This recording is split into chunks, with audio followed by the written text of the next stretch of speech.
Pelaku utama penganiayaan David Ozora meminta maaf kepada ayah David saat sidang di Pengadilan Negeri Jakarta Selatan pada Selasa 13 Juni 2023 kemarin.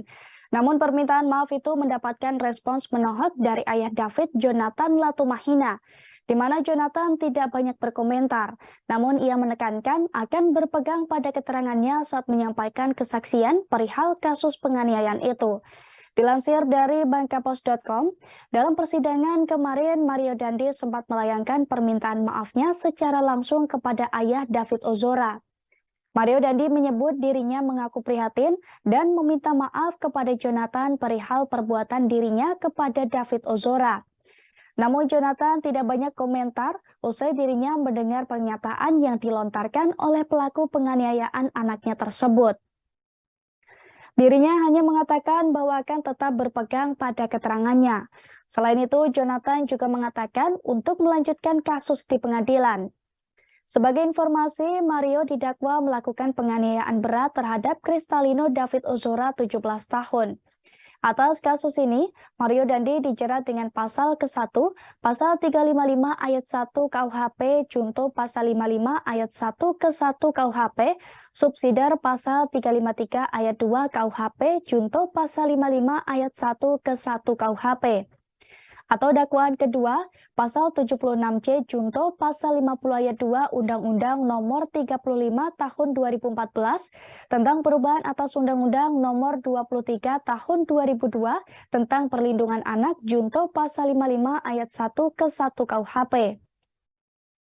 Berdasarkan dakwaan ke-1 primair, yaitu pasal 355 ayat 1 KUHP, Mario Dandi praktis terancam pidana penjara selama 12 tahun penjara. Sementara itu, Shane Lucas didakwa pasal penganiayaan berat berencana terhadap David Ozora bersama dengan Mario Dandi. Pasalnya, adapun pasal yang didakwa terhadap Shane Lucas adalah pasal 353 ayat 2 KUHP subsidiar pasal 355 ayat 1. Yakni tentang penganiayaan berat subsidiar kedua, pasal 76C, pasal 80 ayat 2 Undang-Undang Nomor 35 Tahun 2014 tentang perlindungan anak. Diketahui sebelumnya, dalam kesaksiannya itu, Jonathan menyebut bahwa anaknya juga sempat mendapatkan ancaman ingin ditembak hingga dipanggilkan BRIMOB oleh terdakwa Mario Dandi. Adapun hal tersebut diungkapkan Jonathan bermula ketika Jaksa Penuntut Umum atau JPU bertanya apakah David pernah memiliki musuh atau mendapat ancaman. Jonathan saat itu menjawab, ia mengetahui bahwa anaknya mendapat ancaman setelah dirinya mengecek ponsel milik David. Lanjut Jonathan, dirinya menjelaskan kepada JPU bahwa anaknya mendapatkan ancaman seperti ingin ditembak hingga dipanggilkan BRIMOB oleh Mario Dandi. Namun dikatakannya sejumlah percakapan yang tertera di ponsel David dan Mario mayoritas telah dihapus.